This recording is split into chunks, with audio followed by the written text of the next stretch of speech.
ये जो चैप्टर है आपका, ये कुछ बैचेस में क्लास 11th में हो भी चुका है और कुछ बैचेस में बाकी है।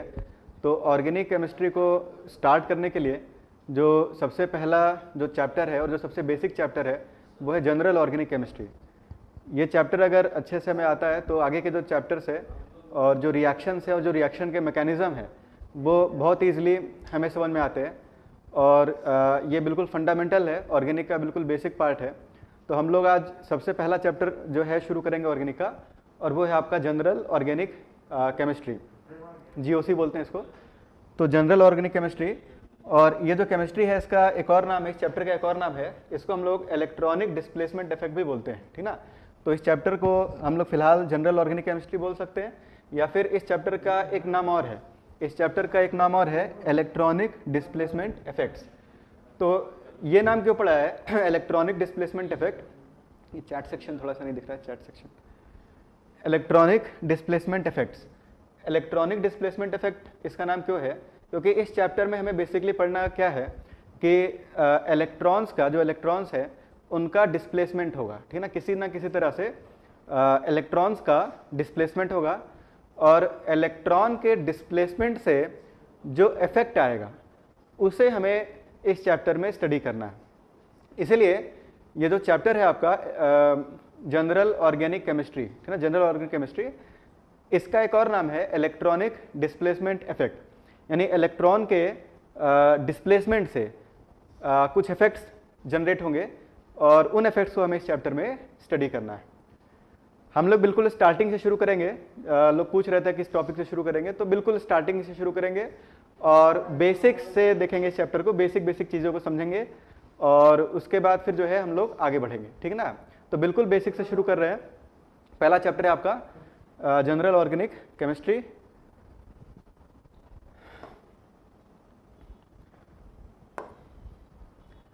तो सबसे पहले शुरू करते हैं ऑर्गेनिक केमिस्ट्री में कार्बन, ठीक ना। जो एटम है जो इन्वॉल्व है आपका ऑर्गेनिक कंपाउंड्स में वो है कार्बन।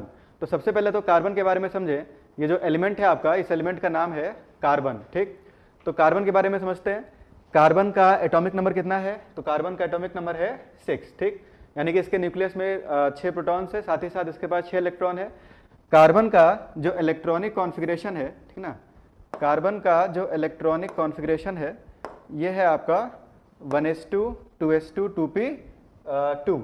तो कार्बन जो है आपका कार्बन, तो कार्बन का इलेक्ट्रॉनिक कॉन्फ़िगरेशन है 1s2 2s2 2p2, ठीक। यानी कि इसके फर्स्ट शेल में, कार्बन का जो फर्स्ट शेल है, तो इसके फर्स्ट शेल में 2 इलेक्ट्रॉन है और इसके सेकंड शेल में टोटल 4 इलेक्ट्रॉन्स है।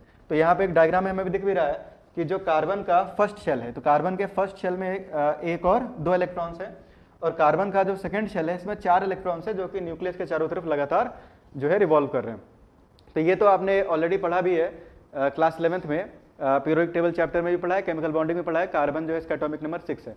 अब मैं अगर यहाँ पे एक क्वेश्चन पूछूं आपसे कि कार्बन की वैलेंसी कितनी है, what is the valency of carbon, ठीक ना, बिल्कुल बेसिक से शुरू कर रहे हैं।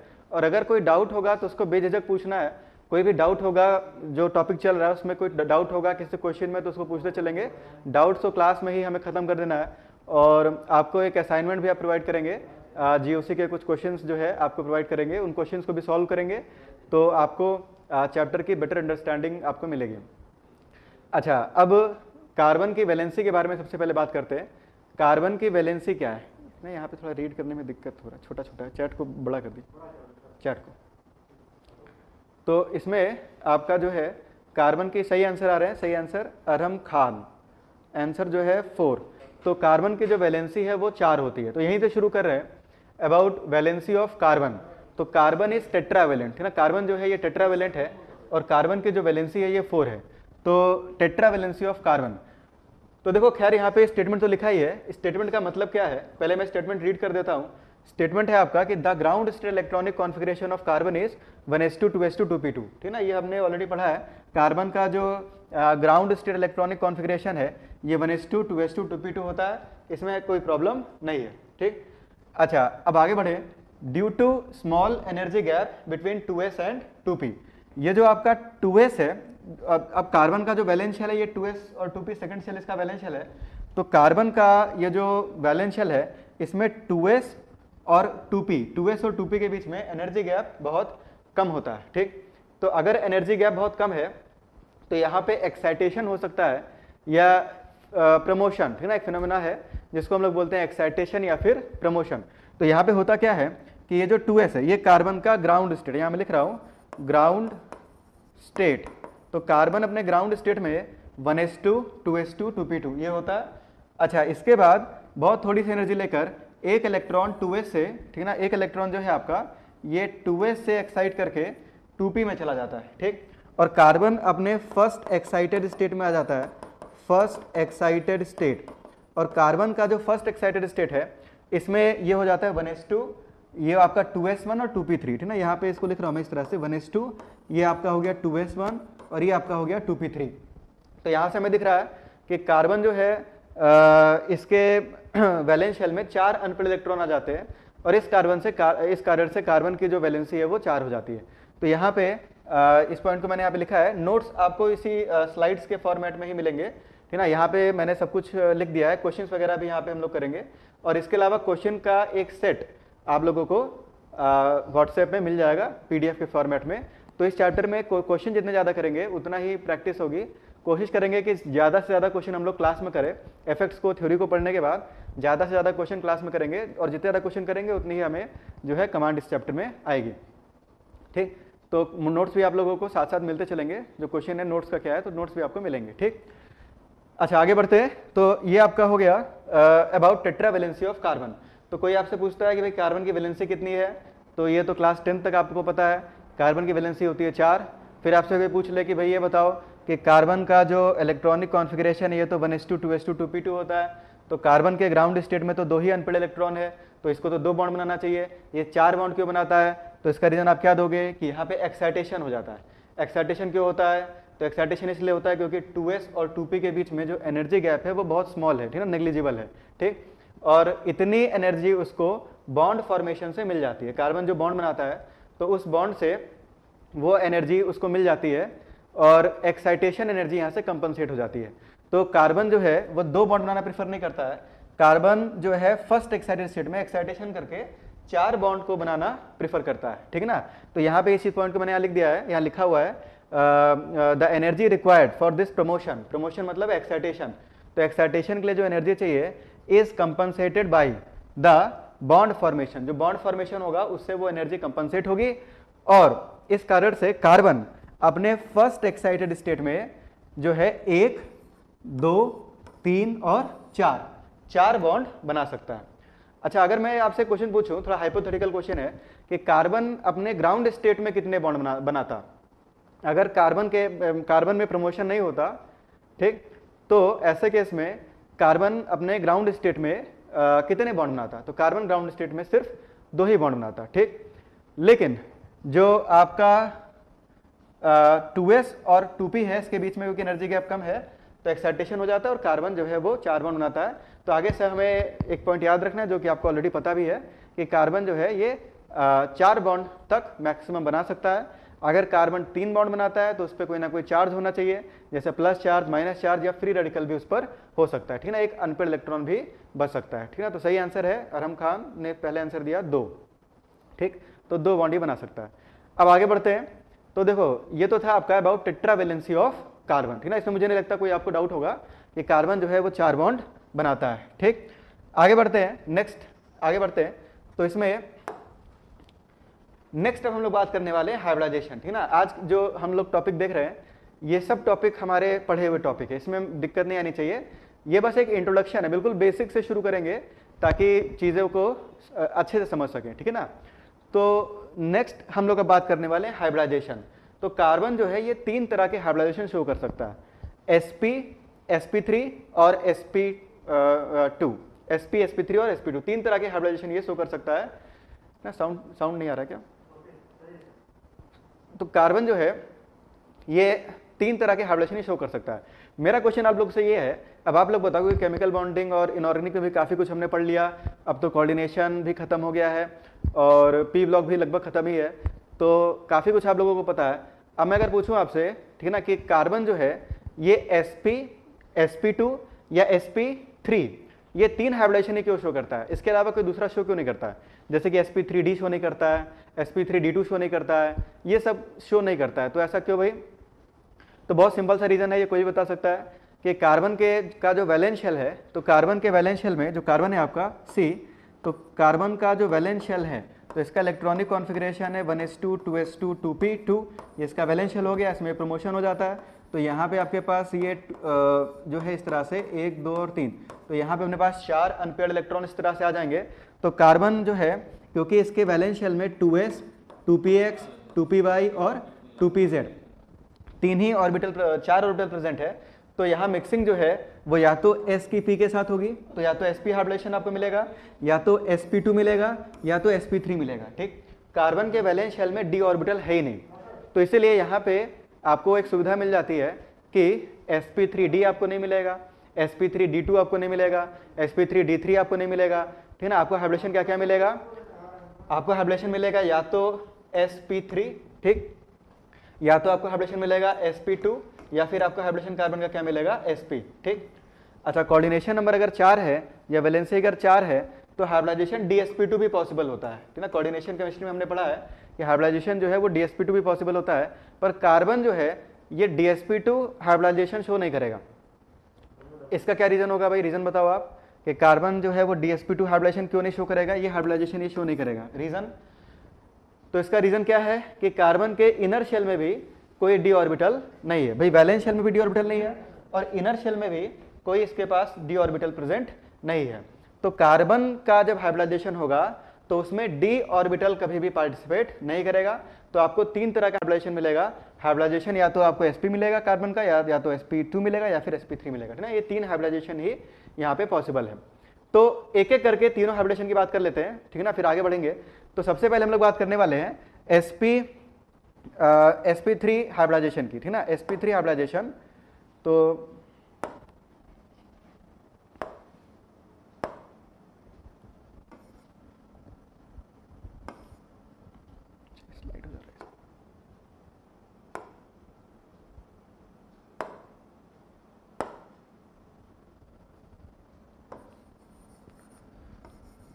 तो यहां पे अपने पास sp3 हाइब्रिडाइजेशन कब मिलेगा आपको? जब एक 2s ऑर्बिटल और जब 3 2p ऑर्बिटल, ठीक ना, कार्बन के वैलेंस शेल में एक 2s ऑर्बिटल है और 3 क्या है आपके पास? 2p ऑर्बिटल है। तो एक 2s और 3 2p ऑर्बिटल मिक्स हो जाए जिससे कि ये अपनी एनर्जी को न्यूट्रलाइज कर दे, और 4 ऑर्बिटल्स क्योंकि मिक्स होंगे तो 4 नए ऑर्बिटल फॉर्म भी होंगे। ठीक, उन ऑर्बिटल को हम लोग क्या बोलेंगे? Hybrid orbitals. ठीक, और उनका नाम क्या रखेंगे? sp3 hybridised orbital. तो the 2s orbital and the 3 2p orbitals mix together to neutralize their energy and form 4 new equivalent hybrid orbitals known as sp3 hybridized orbitals। ठीक, तो देखो यहाँ पे इसका एक एनर्जी डायग्राम बना हुआ है। एनर्जी डायग्राम समझ ले आराम से। यहाँ पे देखो ये कार्बन का ग्राउंड स्टेट है, ठीक है, कार्बन का क्या है आपका? Ground state. तो कार्बन के ग्राउंड स्टेट में ये 2s2 2p2 है। अब आपको पता है कि कार्बन में बहुत इजीली यहाँ पे प्रमोशन हो जाता है, ठीक है ना। तो कार्बन में एक इलेक्ट्रॉन इस तरह से प्रमोट कर जाएगा, तो जब एक इलेक्ट्रॉन प्रमोट कर जाएगा तो कार्बन का ये एक्साइटेड स्टेट हो जाएगा, और एक्साइटेड स्टेट में कार्बन के 2s में एक इलेक्ट्रॉन है और 2p में 1 2 और 3 इलेक्ट्रॉन है। तो कार्बन के फर्स्ट एक्साइटेड स्टेट में 4 इलेक्ट्रॉन होंगे, लेकिन ये जो है आपके, थोड़ा सा साउंड इंक्रीज कर दीजिए ना, इंक्रीज साउंड। इसमें कार्बन जो है इसके वैलेंस शेल में 1 2 3 4 अनपेयर्ड इलेक्ट्रॉन्स हैं, लेकिन ये चारों प्योर ऑर्बिटल्स में है, ठीक ना, हाइब्रिडाइज्ड ऑर्बिटल्स में नहीं है। ये चारों जो है ये प्योर ऑर्बिटल्स में है।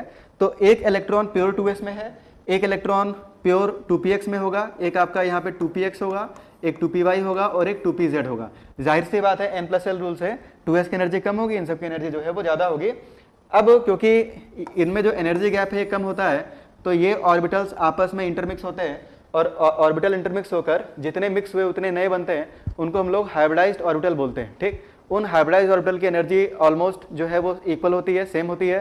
तो यहाँ पे 1 2 3 4 ये 4 आपस में मिक्स हो जाएंगे, और 4 मिक्स होकर 4 नए हाइब्रिड ऑर्बिटल्स बनेंगे। इन चारों को हम लोग बोलेंगे sp3 हाइब्रिड्स या sp3 हाइब्रिडाइज्ड ऑर्बिटल, ठीक ना, sp3 हाइब्रिडाइज्ड ऑर्बिटल इनका नाम रखेंगे।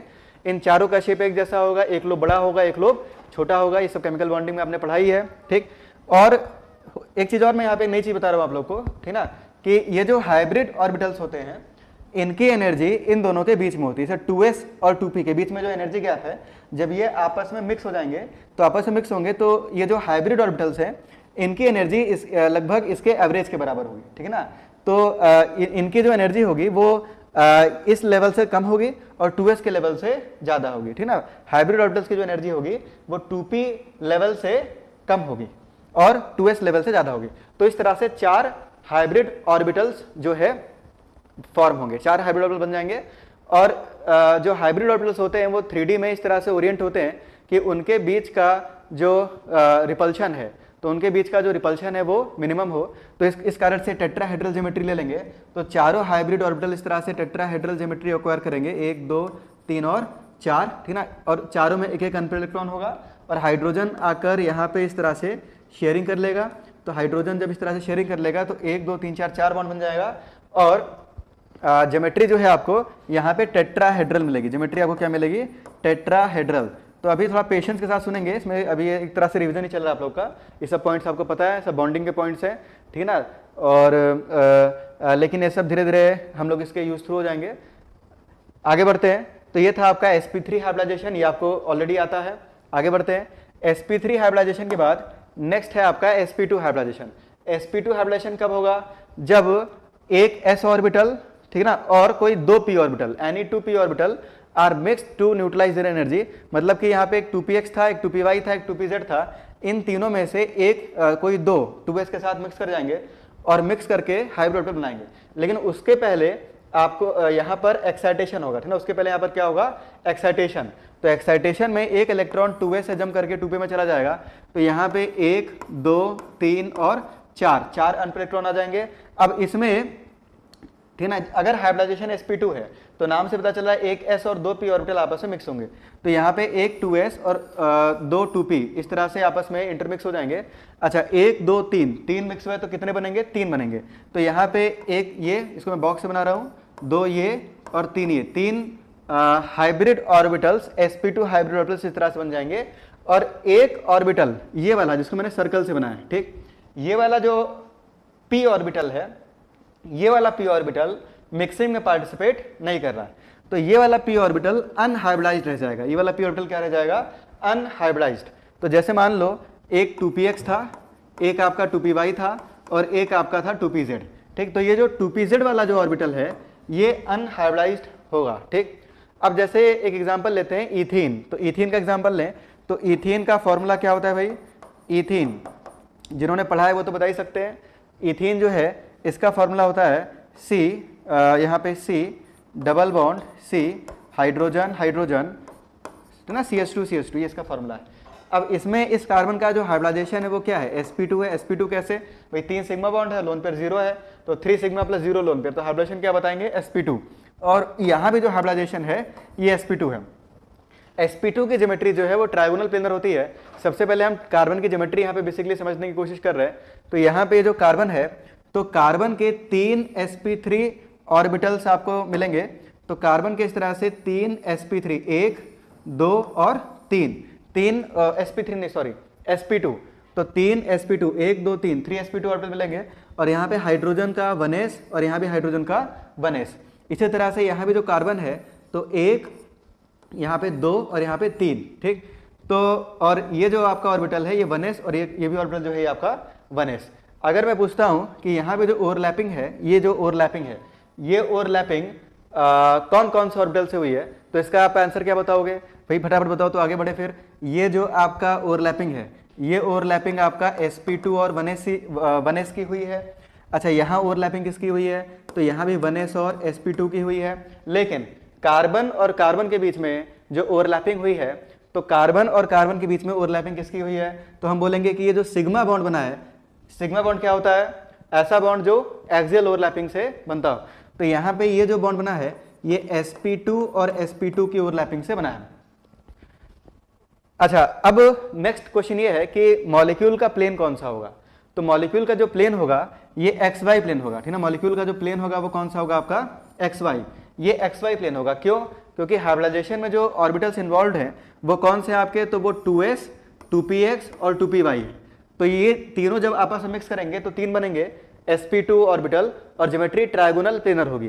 तो यहाँ पे 1 2 3 ऑर्बिटल्स बन रहे हैं और इन तीनों की ज्योमेट्री क्या है, ट्रायगोनल प्लेनर। तो ट्रायगोनल प्लेनर ज्योमेट्री बनेगी और ये जो प्लेन होगा ये आपका xy प्लेन होगा।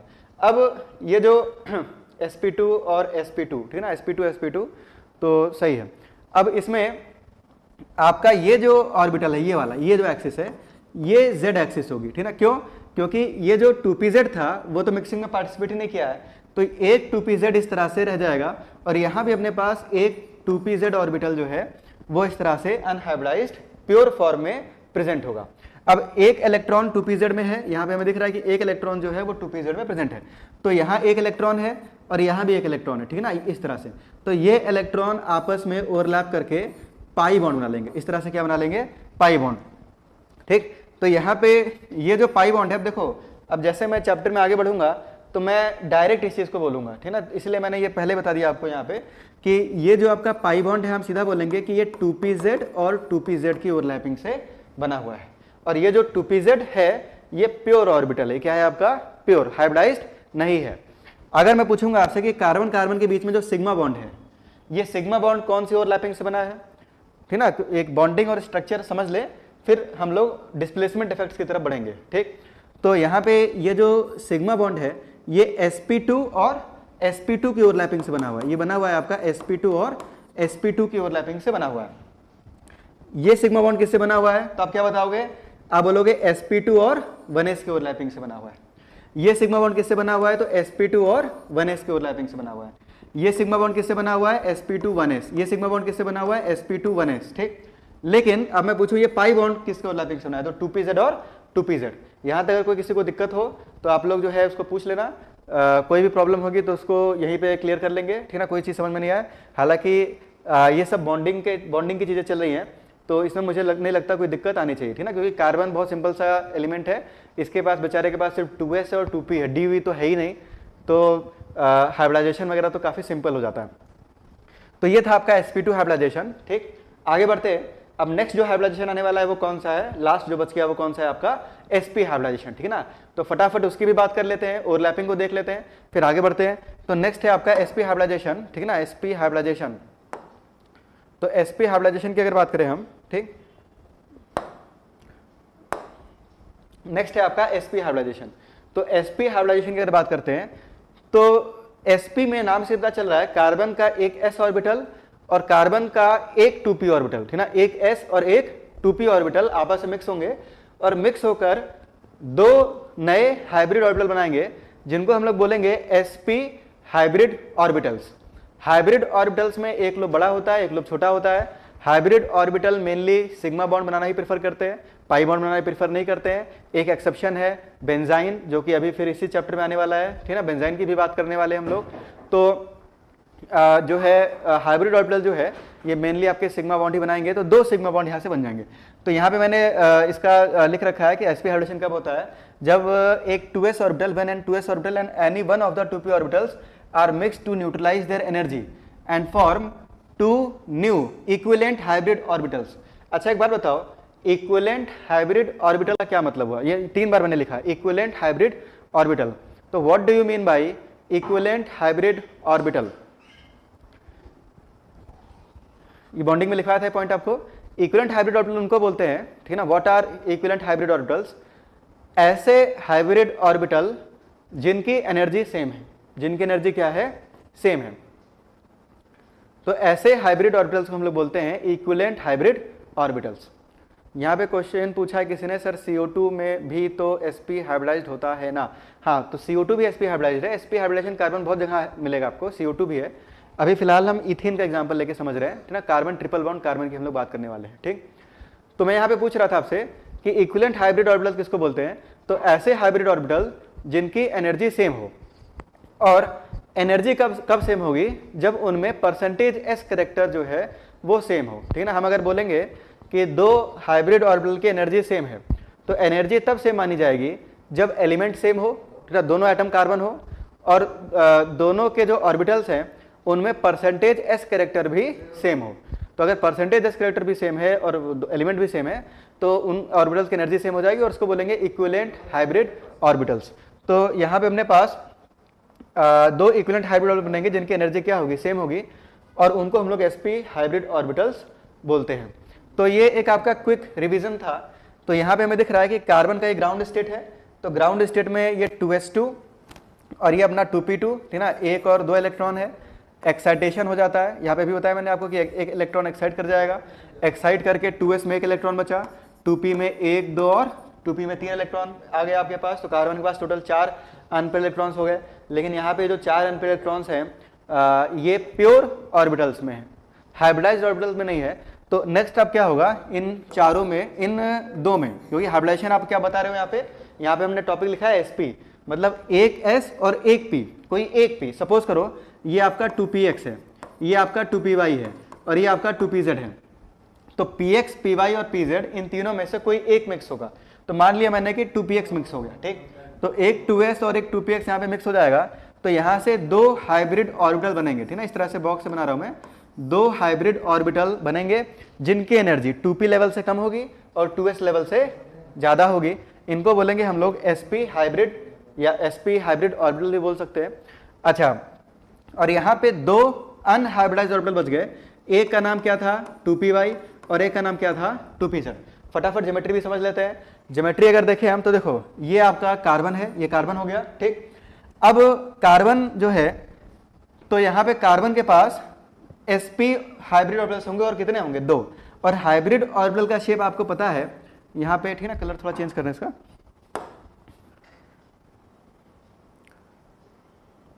ठीक ना, येलो कलर यहाँ पे देखते हैं। तो यहाँ पे देखो आपका ये जो कार्बन का sp ऑर्बिटल होगा तो इसमें एक लोब जो है ये इस तरह से बड़ा होता है, ठीक, और एक लोब जो है वो इस तरह से छोटा होता है। तो यहाँ पे छोटे वाले लोब को भी यहाँ बनाया गया है, पर छोटे वाले लोब का कोई सिग्निफिकेंस नहीं होता है ना, स्मॉलर लोब का कोई सिग्निफिकेंस नहीं होता है। तो स्मॉलर लोब को हम लोग अवॉइड भी कर सकते हैं, स्मॉलर लोब को हम लोग क्या कर सकते हैं, अवॉइड, ठीक ना। तो फिर से बना रहा हूँ मैं, यहाँ पे आपके पास एक लोब इस तरह से बड़ा है और एक लोब जो है वो छोटा है, तो छोटे वाले लोब को हम लोग अवॉइड कर सकते हैं। तो इस तरह से दो sp ऑर्बिटल बनेंगे, तो यहाँ पे इस तरह से दो sp ऑर्बिटल जो है इस तरह से बन जाएंगे, छोटे वाले लोब को बनाने की कोई जरूरत नहीं है। इसी तरह से इसके भी दो sp ऑर्बिटल्स इस तरह से बनेंगे, एक तो ये हो गया, इसका छोटा वाला लोब हो गया, और एक sp ऑर्बिटल आपका ये वाला बन जाएगा, ठीक। अब मेरा क्वेश्चन आपसे ये है कि अगर मैं एक लाइन खींचता हूं इस तरह से, ये एक लाइन खींचा मैंने, तो ये जो एक्सिस है, ये जो एक्सिस है जिसके अलॉन्ग दोनों कार्बन है, ये एक्सिस कौन सी होगी, एक्स एक्सिस होगी, वाई एक्सिस होगी या फिर जेड एक्सिस होगी, ठीक है ना। ये सब आपको ही बताना है, आप लोग बताते चलोगे, मैं पूछता चलूंगा। तो ये जो एक्सिस है ये कौन सी एक्सिस होगी, तो ये आपकी एक्स एक्सिस होगी। ये कौन सी एक्सिस होगी, ये आपकी एक्स एक्सिस होगी। एक्स एक्सिस क्यों होगी, क्योंकि एस ऑर्बिटल की तो कोई डायरेक्शन होती नहीं है, और यहाँ पे जो ऑर्बिटल आपका मिक्स हुआ है ये 2px मिक्स हुआ है, ठीक है ना।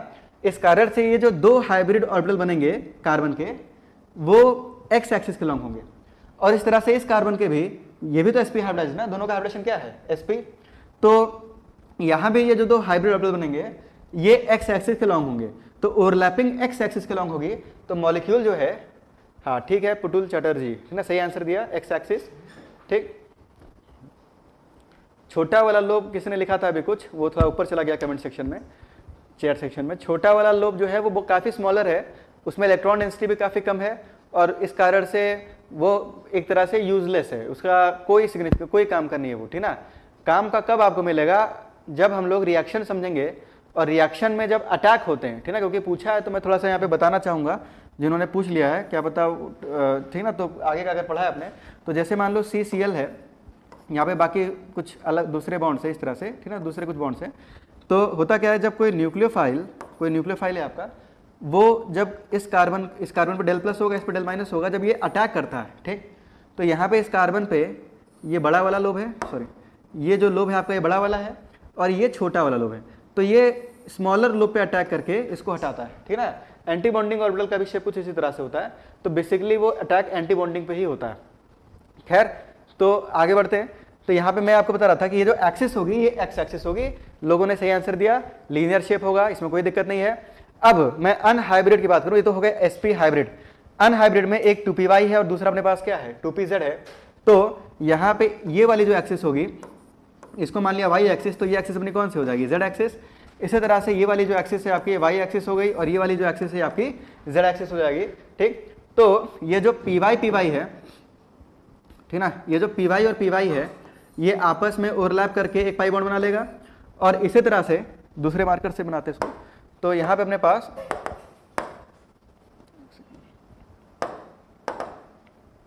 ये नहीं आ रहा है इसमें,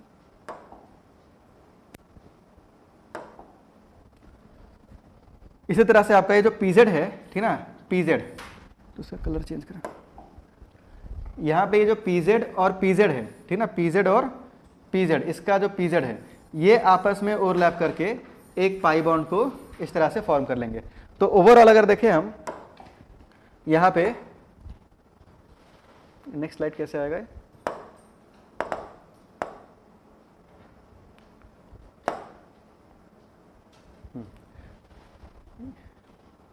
अब इसमें आपका यहाँ पे जो है जो एसिटाइलिन जो बनेगा मॉलिक्यूल, तो एसिटाइलिन में HC ट्रिपल बॉन्ड C और यहाँ पे H। ठीक, तो ये जो आपका सिग्मा बॉन्ड है, एक जो सिग्मा बॉन्ड बना है ये SP और SP के ओवरलैपिंग से बनेगा।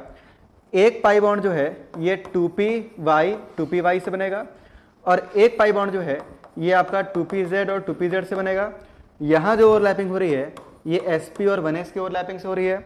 यहाँ जो ओवरलैपिंग है ये भी 1s और sp की ओवरलैपिंग से हो रही है। बॉन्ड ऑर्डर को कितना बताएंगे हम लोग, तो बॉन्ड ऑर्डर यहाँ कार्बन कार्बन के बीच में 3 होगा, कार्बन हाइड्रोजन के बीच में 1 होगा। ठीक, तो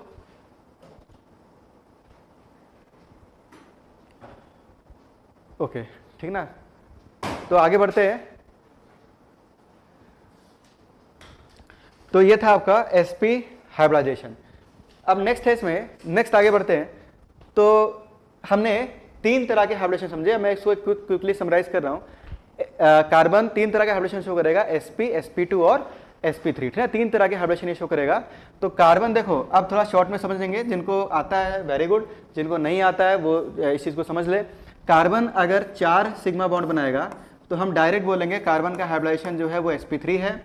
कार्बन जब डबल बॉन्ड बना रहा होगा इस तरह से कार्बन, ठीक ना, तो ऐसे केस में आप बोलोगे कार्बन का जो हाइब्रिडाइजेशन है वो क्या है, तो कार्बन का जो हाइब्रिडाइजेशन है वो sp2 है।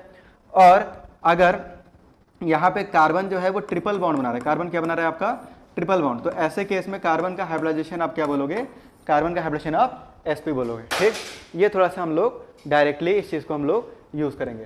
तो जो है आगे बढ़ते हैं। ये आपका एक छोटा सा रिविजन था, ठीक है, लगभग इसमें हाइब्रिडाइजेशन जो है कार्बन का कवर हो चुका है। अब यहाँ से अपना चैप्टर शुरू होता है, ठीक है ना, चैप्टर जो है अब शुरू हो रहा है। इसके पहले तक हमने थोड़ा सा एक बेसिक समझा कार्बन के बारे में, उसका इलेक्ट्रॉनिक कॉन्फ़िगरेशन, उसके हाइब्रिडाइजेशन के बारे में। 3 तरह के हाइब्रिडेशन शो करेगा, sp, sp2 और sp3। ठीक, तो 3 तरह के हाइब्रिडाइजेशन को जो कार्बन है वो शो करता है। अब मैं चैप्टर शुरू करने जा रहा हूँ, ठीक है ना। तो ये जो चैप्टर है इसका जो एक्चुअल नेम है वो है इलेक्ट्रॉनिक डिस्प्लेसमेंट इफेक्ट्स, ठीक है ना, इलेक्ट्रॉनिक डिस्प्लेसमेंट इफेक्ट्स।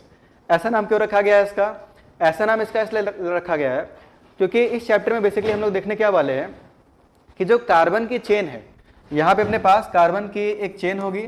ये कार्बन की चेन जो है ये सैचुरेटेड भी हो सकती है, अनसैचुरेटेड भी हो सकती है, ओपन भी हो सकती है, साइक्लिक भी हो सकती है। ठीक, तो ये जो कार्बन की चेन है, इस कार्बन चेन में, ठीक है ना, इलेक्ट्रॉन का डिस्प्लेसमेंट होगा, ठीक है ना, इलेक्ट्रॉन का क्या होगा, डिस्प्लेसमेंट। ठीक है ना भाई, बोर्ड पे पढ़ा रहे हैं, यहाँ पे चार्ट में लिख रहे हैं सर बोर्ड पे पढ़ाइए, तो बोर्ड पे पढ़ा रहे हैं।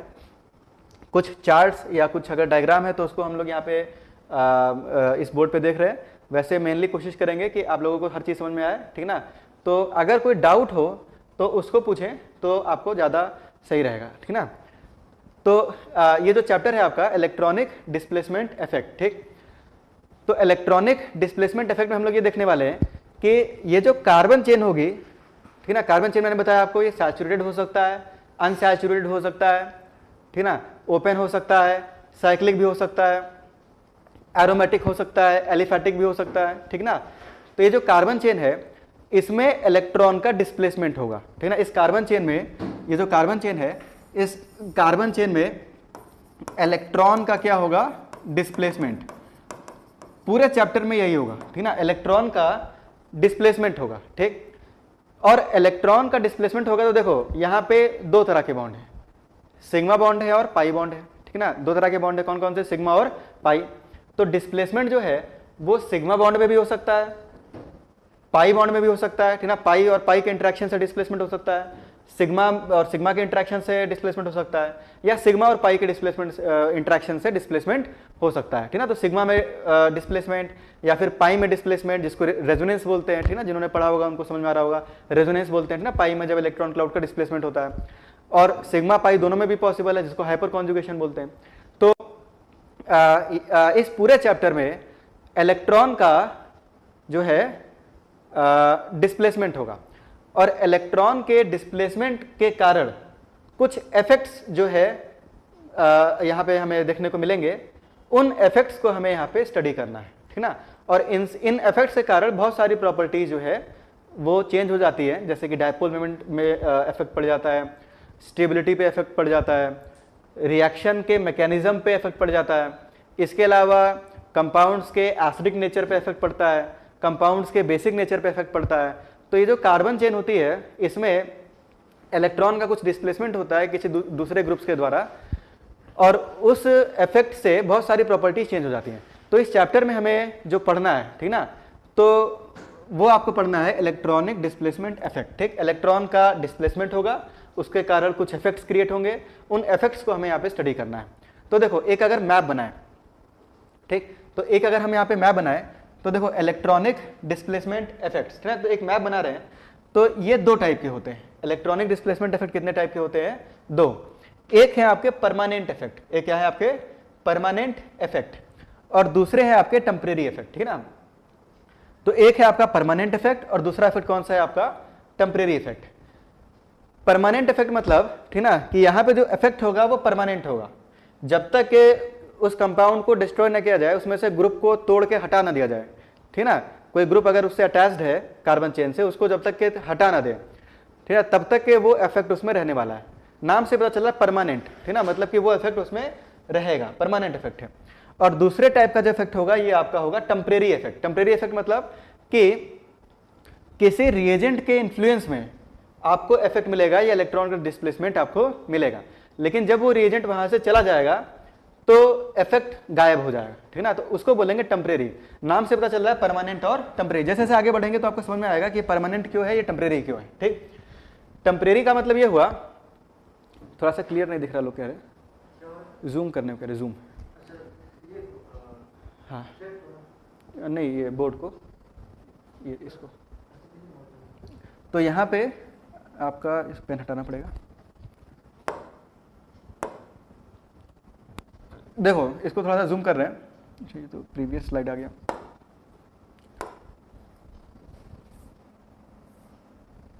इससे जूम इसी से होता है ना जूम? नहीं, ये तो प्रीवियस, इसको कैमरे से जूम कर दीजिए। अब देखो, इसमें मैं समराइज कर रहा हूँ इसको। तो जो इलेक्ट्रॉनिक डिस्प्लेसमेंट इफेक्ट है, ये आपका दो टाइप का है, परमानेंट इफेक्ट और टेम्परेरी इफेक्ट, ठीक है ना। परमानेंट और टेम्परेरी। जो टेम्परेरी इफेक्ट होगा ये किसी रिएजेंट के इन्फ्लुएंस में होगा। जब रिएजेंट वहाँ से हटा देंगे तो इफेक्ट जो है वो खत्म हो जाएगा। फॉर एग्जांपल, जैसे मैं एक छोटा सा एग्जांपल अगर लूँ, ठीक ना, तो जैसे एक एग्जांपल ले रहा हूँ मैं, कि जैसे आपका मान लो यहाँ पे कोई एल्कीन है, कोई आपका क्या है, एल्कीन, ठीक। और इस एल्कीन की रिएक्शन जब हमने मान लो H+ के साथ करवाई, रिएजेंट आपका जो है वो H+ है, ठीक ना। रिएजेंट एक ऐसा सब्सटेंस होता है जो सबस्ट्रेट में चेंजेस को लेके आता है। ये अपना सबस्ट्रेट हो गया और इसमें चेंजेस को लेके आएगा, ऐसे सब्सटेंस को हम लोग रिएजेंट बोलते हैं। तो ये जब H+ इसके नज़दीक आएगा तो ऐसे केस में ये जो पाई क्लाउड है, पाई बॉन्ड वीक होता है, या पाई क्लाउड जो है वो लूजली बॉन्डेड होता है।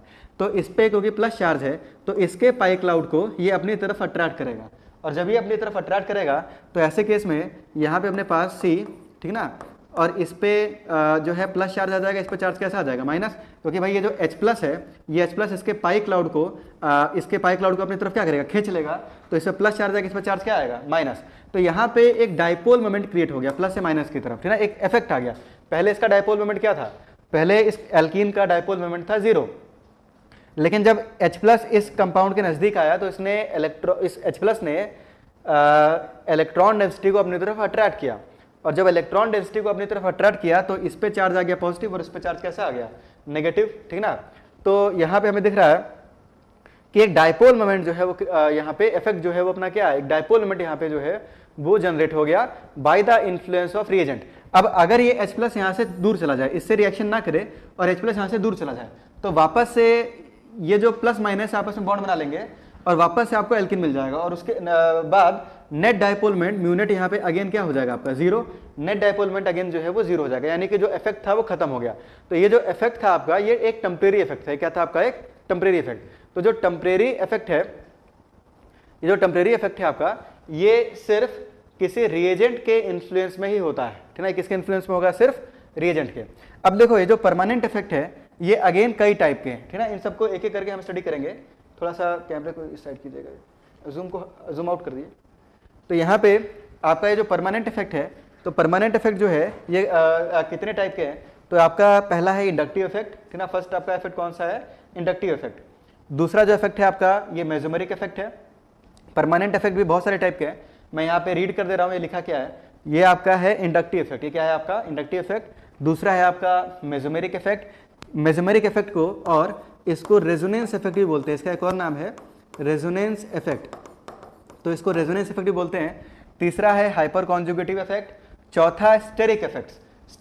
स्टेरिक इफेक्ट जो है ये दो टाइप के होते हैं, एक को बोलते हैं SIR। SIR का पूरा नाम है स्टेरिक इनहिबिशन ऑफ रेजोनेंस, ठीक, स्टेरिक इनहिबिशन ऑफ रेजोनेंस। और दूसरा है SIP। SIP का पूरा नाम है स्टेरिक इनहिबिशन ऑफ प्रोटोनेशन, ठीक, SIP बोलते हैं। इसके अलावा फील्ड इफेक्ट्स, इन सब को हम एक एक करके स्टडी करेंगे और एग्जांपल्स के साथ समझेंगे कहाँ कहाँ पे इनको लगाना है, कब लगाना है, कौन सा ज़्यादा डोमिनेटिंग है, कौन सा कम डोमिनेटिंग है, ठीक ना। क्वेश्चंस करते करते ही हमें धीरे धीरे समझ में आएंगे, ठीक। तो फिर से मैं रिपीट कर रहा हूँ, जो ये परमानेंट इफेक्ट है आपका, ये inductive, mesomeric, hyperconjugative, steric और फील्ड इफेक्ट्स ना, इस तरह से क्लासिफाइड है। अच्छा, इसके बाद दूसरे जो टेम्परेरी इफेक्ट्स हैं, टेम्परेरी इफेक्ट्स मैंने आपको पहले बता दिए। टेम्परेरी इफेक्ट्स कब लगेंगे, टेम्परेरी इफेक्ट्स जो है तब लगाना है जब कोई रिएजेंट हो, जब रिएजेंट किसी सबस्ट्रेट के नजदीक आता है तो उस सबस्ट्रेट में कुछ चेंजेस क्रिएट कर देता है वो, ठीक। तो वहां पे कुछ टेम्परेरी इफेक्ट्स आ जाते हैं और वो दो टाइप के होते हैं, एक आपका इलेक्ट्रोमेरिक होता है और दूसरा आपका क्या होता है, इंडक्टोमेरिक, ठीक ना। दोनों को एक एक करके समझेंगे, इलेक्ट्रोमेरिक और इंडक्टोमेरिक इफेक्ट, ठीक है ना। तो ये आपके हो गए टेम्परेरी इफेक्ट्स, ठीक। तो इन इफेक्ट्स को एक एक करके समझना है। तो सबसे पहले हम लोग स्टार्ट करेंगे इंडक्टिव इफेक्ट, है ना। फर्स्ट ऑफ ऑल हम लोग क्या स्टार्ट करने वाले हैं, इंडक्टिव इफेक्ट, और ये सबसे आसान भी है। इन सब में सबसे आसान जो इफेक्ट है वो अपना कौन सा है, इंडक्टिव इफेक्ट है। तो बिल्कुल स्टार्टिंग से देख रहे हैं, थोड़ा सा मैं क्लास को थोड़ा सा और बढ़ाऊंगा आगे, ठीक है ना। तो 5, 10, 15 मिनट थोड़ा सा और पेशेंस रखना है आपको। इंडक्टिव इफेक्ट की अब हम लोग बात करने जा रहे हैं, ठीक है ना। इंडक्टिव इफेक्ट, तो देखो पहले तो इंडक्टिव इफेक्ट की डेफिनेशन आप क्लियरली समझ लो, व्हाट इज इंडक्टिव इफेक्ट।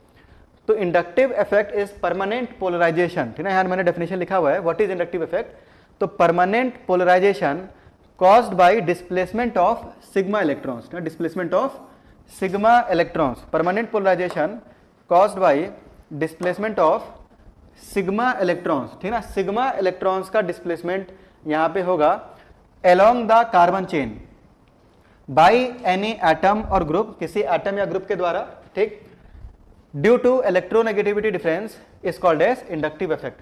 तो इसको मैं हिंदी में ट्रांसलेट कर देता हूं कि ये जो आपका इंडक्टिव इफेक्ट है, इंडक्टिव इफेक्ट जो है ये क्या है, इट इज परमानेंट पोलराइजेशन, एक परमानेंट पोलराइजेशन है caused by displacement of sigma electrons, sigma electron के डिस्प्लेसमेंट के कारण जो आया हुआ है, ठीक, बाय एनी एटम और ग्रुप, किसी एटम या ग्रुप के द्वारा ये आया है। क्यों आया है, ड्यू टू इलेक्ट्रोनेगेटिविटी डिफरेंस, ठीक है ना, इलेक्ट्रोनेगेटिविटी डिफरेंस के कारण आया है, ठीक, is called as inductive effect, ठीक है, इसको इंडक्टिव इफेक्ट बोलते हैं। अब थोड़ा सा यहाँ पे समझते हैं। हाँ, तो भाई मैथमेटिक्स आप लोग बहुत अच्छे जानते हो, 5, 10, 15, तो 10, 5 आपने कुल मिला के 30 कर दिया, वेरी गुड ध्रुव यादव। प्रीति कुमारी क्वेश्चन पूछ रहे हैं, यानी कि सर कोई भी कंपाउंड इन प्रेजेंस और एब्सेंस ऑफ रिएजेंट परमानेंट और डायमैग्नेटिक में इंटरचेंज होता रहेगा इन टेम्परेरी इफेक्ट। क्या पूछ रहे हैं, क्लियर नहीं हो रहा है क्वेश्चन में। कोई भी कंपाउंड इन प्रेजेंस और एब्सेंस ऑफ रिएजेंट, ठीक, पैरामैग्नेटिक और डायमैग्नेटिक में इंटरचेंज होता रहेगा इन टेम्परेरी इफेक्ट, नहीं ऐसा कुछ नहीं है। और टेम्परेरी इफेक्ट में भी ऐसा नहीं है कि वो पैरामैग्नेटिक से डायमैग्नेटिक हो रहा है, प्लस माइनस आ रहे हैं। तो कोई भी अनपेयर्ड इलेक्ट्रॉन जो है, कोई भी अनपेयर्ड इलेक्ट्रॉन यहाँ पे आपको जो है नहीं मिलेंगे। तो अगर कोई डायमैग्नेटिक एक रूल है, यहाँ पे जब इफेक्ट्स लगते हैं, कोई भी इफेक्ट को उठा ले हम यहाँ पे, या आपका जो है मेसोमेरिक या हाइपर कॉन्जुगेटिव या कोई भी इफेक्ट, यहाँ पे फील्ड इफेक्ट, कोई भी इफेक्ट अगर हम उठा ले, तो एक चीज़ आप याद रखो कि अगर कोई सब्सटेंस पैरामैग्नेटिक है तो वो इफेक्ट के बाद भी पैरामैग्नेटिक ही रहेगा, और अगर कोई डायमैग्नेटिक है तो इफेक्ट लगने के बाद भी वो डायमैग्नेटिक ही रहेगा, ठीक है ना। तो इस चीज़ को ध्यान रखना है। जैसे मान लो रेजोनेंस भी हो रहा है, क्योंकि कुछ लोगों ने पढ़ा है तो इसलिए वो इस तरह के क्वेश्चन पूछ रहे हैं। तो अगर रेजोनेंस वगैरह भी हो रहा है तो हर आरएस में जितने अनपेयर्ड इलेक्ट्रॉन है उतने कंजर्व रहेंगे, ठीक है ना। अनपेयर्ड इलेक्ट्रॉन जितने हैं वो एक उतने ही रहेंगे, ना तो बढ़ेंगे ना तो घटेंगे। तो धीरे धीरे करके बढ़ेंगे हम लोग, ठीक है ना। पहले बेसिक बेसिक चीज़ समझे, ठीक। और जिन्होंने बिल्कुल भी नहीं पढ़ा है तो वो आराम से समझे। अब देखो, ये तो बात की आपने डेफिनेशन की, ठीक है ना। अब समझते हैं कि यहाँ पे होता क्या है, इंडक्टिव इफेक्ट में होता क्या है, इसको समझना ध्यान से, ठीक। पेंटेन की बात करते हैं। पेंटेन का फॉर्मूला क्या है भाई? तो पेंटेन जो है आपका, ये है आपका CH2, ठीक ना। यहाँ पे CH3, CH2, 5 कार्बन है, CH2 और यहाँ पे क्या है CH3। तो 1, 2, 3, 4 और 5, टोटल कार्बन कितने अपने पास? 5 कार्बन जो है यहाँ पे प्रेजेंट है। अब हमने क्या किया, ये जो पेंटेन था, ये पेंटेन था आपका। इस पेंटेन में एक हाइड्रोजन को, जो मैं वर्ड्स बोल रहा हूँ उसको ध्यान से समझना आप, ठीक है ना, क्योंकि पूरी डेफिनेशन उसी में। इस पेंटेन में, ये जो कार्बन चेन थी, इस पेंटेन में एक हाइड्रोजन की जगह पर कोई ग्रुप लगा दिया मैंने G, है ना। कोई ग्रुप मैंने क्या लगा दिया? G। अब ये जो G है ये 2 टाइप का होता है, ठीक ना। ये जो G है ये 2 टाइप का है। ये जो G यानी कि जो ग्रुप है ये आपका 2 टाइप का है। या तो ये इलेक्ट्रॉन डोनेटिंग होगा या इलेक्ट्रॉन रिलीजिंग होगा, या तो ये इलेक्ट्रॉन विड्रॉइंग होगा, ठीक। तो ये जो G है आपका, ये G जो है ये 2 टाइप का होगा। या तो ये इलेक्ट्रॉन विड्रॉइंग ग्रुप होगा, EWG का फुल फॉर्म क्या है? इलेक्ट्रॉन विड्रॉइंग ग्रुप, जो इलेक्ट्रॉन को विड्रॉ करे, अपनी तरफ खींचे, ठीक। और दूसरा है आपका ERG का मतलब होता है इलेक्ट्रॉन रिलीजिंग ग्रुप, ठीक। कई जगह पर इसको EDG भी लिखते हैं। क्या लिखते हैं इसको? EDG का मतलब इलेक्ट्रॉन डोनेटिंग ग्रुप। तो पहले बात करते हैं इलेक्ट्रॉन विड्रॉइंग ग्रुप की। इलेक्ट्रॉन विड्रॉइंग ग्रुप तब होगा जब electronegativity of G is greater than electronegativity of carbon. मान लो ये जो G है, ठीक है ना, सपोज करो ये जो G है इसकी इलेक्ट्रोनेगेटिविटी कार्बन से ज्यादा है। फॉर एग्जांपल, जैसे यहाँ पे मैंने सपोज करो यहाँ पे मैंने जो है Cl लगा दिया। क्या लगा दिया? Cl। मान लो यहाँ पे G की जगह मैंने क्लोरीन ले लिया, क्लोरीन एटम ले लिया। अब खुद बताओ, ठीक है ना, क्वेश्चन आपसे है कि कार्बन और क्लोरीन में मोर इलेक्ट्रोनेगेटिव कौन है? कार्बन है या क्लोरीन है? तो कार्बन और क्लोरीन में मोर इलेक्ट्रोनेगेटिव है क्लोरीन, ठीक। अच्छा, अगर ये मोर इलेक्ट्रोनेगेटिव है तो ऐसे केस में ये सिग्मा इलेक्ट्रॉन को अपनी तरफ क्या करेगा? अट्रैक्ट करेगा। तो यहाँ पे ये जो सिग्मा इलेक्ट्रॉन्स हैं इसको ये अपनी तरफ इस तरह से अट्रैक्ट करेगा, ठीक। और जब ये सिग्मा इलेक्ट्रॉन्स को अपनी तरफ अट्रैक्ट करेगा तो इस पर चार्ज कैसा आ जाएगा? Del minus. और कार्बन पे जो चार्ज है वो आ जाएगा डेल 1 प्लस, ठीक है। कार्बन पे चार्ज कैसा आ जाएगा? Del 1 plus. अब देखो अगेन, इस कार्बन पे जब डेल 1 प्लस का चार्ज आ गया तो कार्बन पे एक तो प्लस चार्ज आ गया, ठीक ना। दूसरा यहाँ इलेक्ट्रॉन डिफिशियंसी बढ़ गई, ठीक ना। इलेक्ट्रॉन की डिफिशियंसी क्या हुई? बढ़ गई। हाँ, तो सही आंसर आ रहे हैं, प्रीति कुमारी क्लोरीन आंसर दिया है, ठीक। तो सुनो, यहाँ कार्बन जो है इस पे डेल प्लस चार्ज आ गया। डेल प्लस चार्ज आने से जो है इस कार्बन पे एक तो इलेक्ट्रॉन डिफिशियंसी आ गई और इसका जो Z इफेक्टिव है वो बढ़ गया। मैंने आपको ऑलरेडी बता रखा है कि किसी एटम पे जब प्लस चार्ज आता है, चाहे पूरा हो चाहे पार्शियल हो, तो उसका जो Z इफेक्टिव है वो बढ़ जाता है। तो इस कार्बन का जो Z इफेक्टिव है वो बढ़ जाएगा। तो ये अपने बगल वाले कार्बन से इलेक्ट्रॉन को जो है खींचेगा।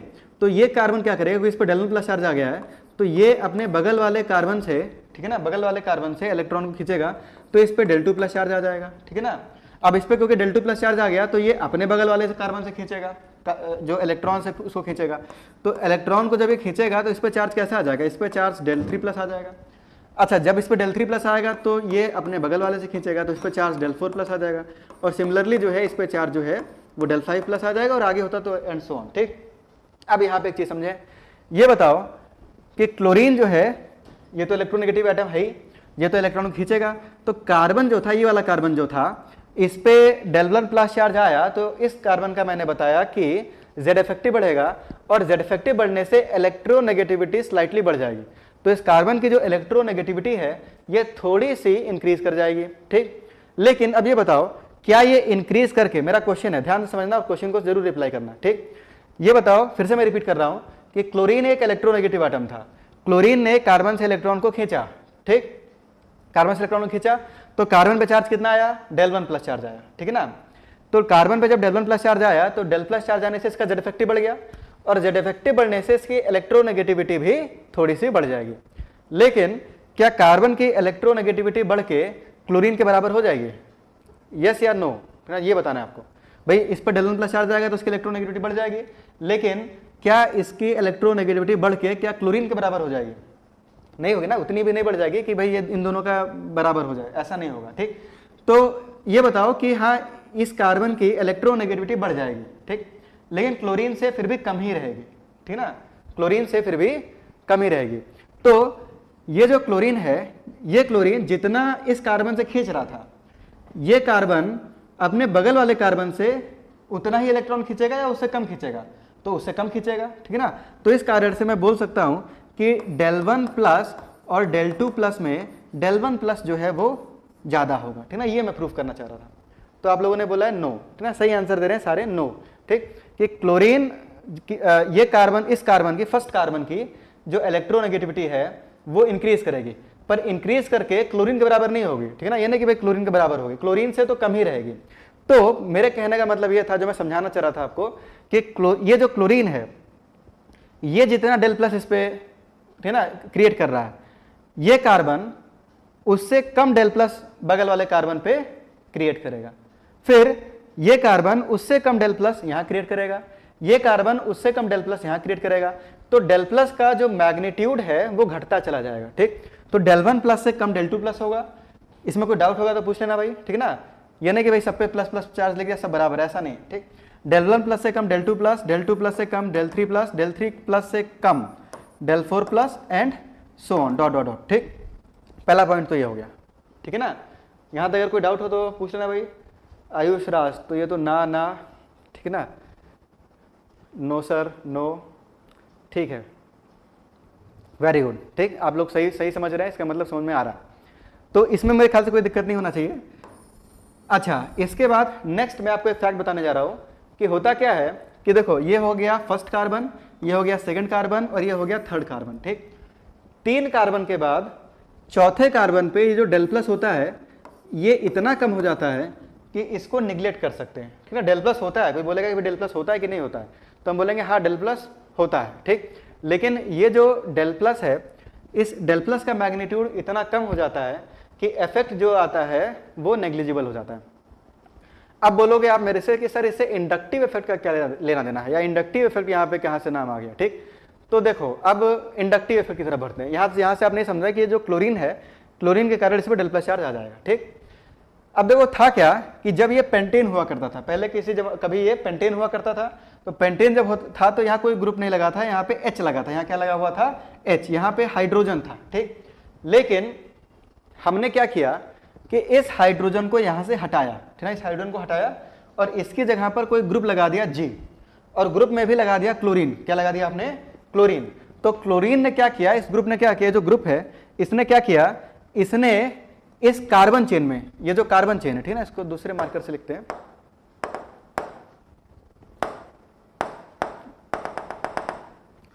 ये जो कार्बन चेन है, ठीक है ना, यहां से आ जाएगा शायद,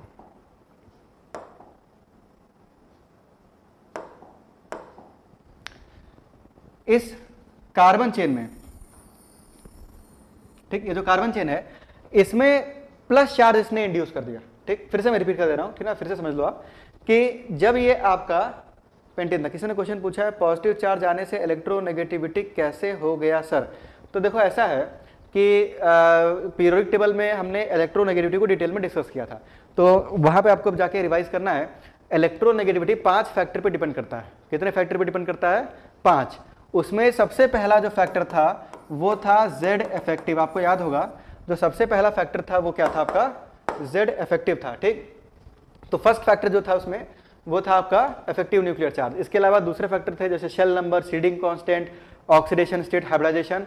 तो इलेक्ट्रोनेगेटिविटी जो है इन वेरियस फैक्टर्स पे डिपेंड करता है, ठीक है ना, बहुत सारे फैक्टर्स पे डिपेंड करता है। इसमें पहला है जेड इफेक्टिव। तो किसी एटम पर अगर डेल प्लस आ गया या प्लस चार्ज आ गया या ऑक्सीडेशन स्टेट बढ़ गया तो ऐसे केस में उसका जेड इफेक्टिव बढ़ेगा, और अगर जेड इफेक्टिव बढ़ गया तो स्वाभाविक है कि इलेक्ट्रोनेगेटिविटी भी बढ़ जाएगा, ठीक। तो इसको ध्यान रखना, जो मैंने आपको बताया जिनको नहीं पता था, कि अगर किसी एटम पे डेल प्लस चार्ज आता है तो उसकी इलेक्ट्रोनेगेटिविटी बढ़ जाती है, और डेल प्लस चार्ज जितना ज़्यादा होता है उस एटम की इलेक्ट्रोनेगेटिविटी उतनी ज़्यादा बढ़ती है, ठीक है ना।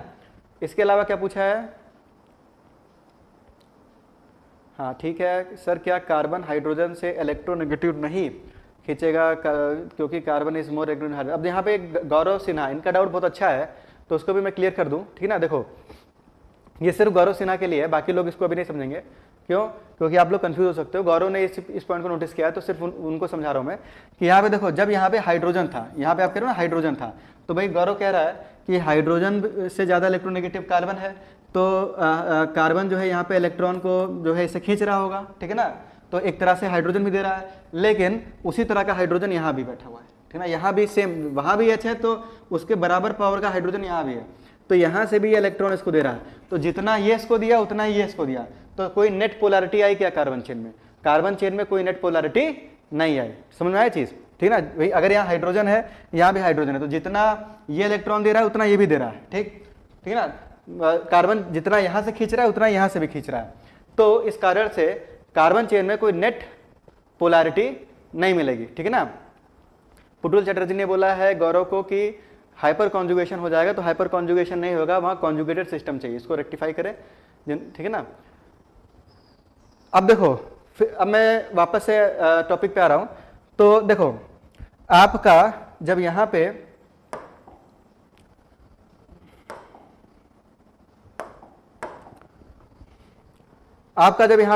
क्लोरीन था, यहां पे भी क्या चल रहा है अपने पास, क्लोरीन।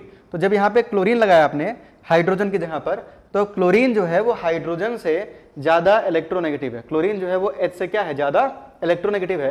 तो ये जो क्लोरीन है, Cl जो है, ये कार्बन से इलेक्ट्रॉन खींचना शुरू कर देगा।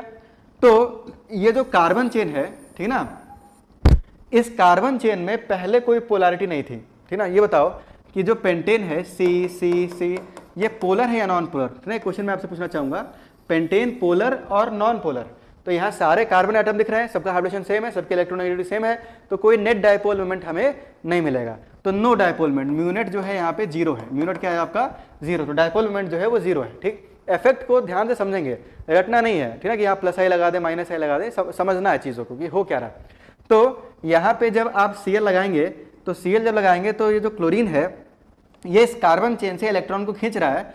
तो इस कार्बन चेन की अगर बात करें तो इस कार्बन चेन में del 1 plus, del 2 plus, del 3 plus, del 4 plus एक पोलैरिटी जो है वो इंड्यूस हो गई है। तो इस एटम ने क्या किया, इस क्लोरीन एटम ने क्या किया, इस कार्बन चेन में एक पोलैरिटी को इंड्यूस कर दिया ना, कार्बन चेन में पोलैरिटी को क्या किया, इंड्यूस कर दिया। इसीलिए इस इफेक्ट का नाम पड़ गया इंडक्टिव इफेक्ट ना, क्या नाम पड़ गया, इंडक्टिव इफेक्ट, ठीक। तो जब हम कोई एटम या ग्रुप लगाते हैं तो एटम और ग्रुप की जो इलेक्ट्रोनेगेटिविटी होती है वो कार्बन से डिफरेंट होती है। तो इस कारण से या तो वो कार्बन से इलेक्ट्रॉन खींचेगा या कार्बन को इलेक्ट्रॉन देगा, ठीक। तो ऐसे केस में अगर खींच रहा है तो कार्बन की जो चेन है उसमें डेल प्लस चार्ज को इंड्यूस कर देगा, ठीक। और कार्बन को अगर इलेक्ट्रॉन दे रहा है, ठीक ना, कार्बन को इलेक्ट्रॉन अगर दे रहा है, ठीक है ना, तो ऐसे केस में कार्बन पे डेल माइनस चार्ज आ जाएंगे, ठीक। तो कार्बन चेन में एक पोलैरिटी जो है वो इंड्यूस हो जाएगी। और यहाँ पे साफ साफ दिख रहा है कि एक नेट डायपोल मोमेंट भी आपको मिलेगा, एक नेट क्या मिलेगा, डायपोल मोमेंट। क्यों? क्योंकि इस कार्बन पे चार्ज है पार्शियल माइनस और इस कार्बन चेन पे चार्ज क्या है, पार्शियल प्लस। तो एक पॉजिटिव साइड हो गया, एक नेगेटिव साइड हो गया। तो यहाँ पे एक परमानेंट डायपोल मोमेंट जो है वो इस तरह से क्रिएट हो जाएगा, ठीक। अच्छा, अब ये बताओ, यहाँ पे पहले क्या था, हाइड्रोजन। हमने हाइड्रोजन की जगह पर किसी ग्रुप को लगाया है। तो ये जो इंडक्टिव इफेक्ट है ये हाइड्रोजन के रेस्पेक्ट पे देखा जाता है। किसके रेस्पेक्ट में देखा जाता है, हाइड्रोजन के। भाई यहाँ पे अपने पास कौन था, तो यहाँ पे पहले क्या था आपका, हाइड्रोजन था। इस हाइड्रोजन को हटाया और किसी ग्रुप को लगाया।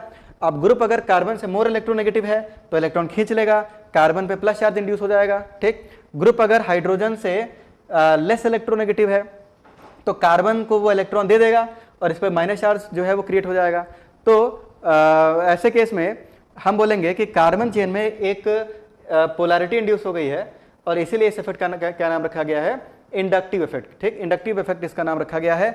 और एक लास्ट पॉइंट यहाँ पे मैं लिख रहा हूँ कि ये जो आपका चार्ज है, चार्ज क्योंकि ओवरऑल कंजर्व होता है, तो जितना डेल माइनस होगा, डेल माइनस जो होगा इसका जो मैग्नीट्यूड होगा वो आपका डेल माइनस का जो मैग्नीट्यूड है ये del 1 plus plus del 2 plus plus del 3 plus dot dot dot, ठीक, इसके बराबर होगा, ठीक है। क्योंकि चार्ज कंजर्व है तो डेल 1 प्लस डेल 2 प्लस इन सब का जो समेशन होगा ये डेल माइनस के समेशन के बराबर होगा, ठीक ना। जितना क्लोरीन पे माइनस चार्ज होगा उतना ही कार्बन चेन पे प्लस चार्ज भी होगा, ठीक। और अब एक लास्ट चीज आप समझ लो, ठीक ना। लास्ट पॉइंट मैं आपको एक समझा दूं यहाँ पे कि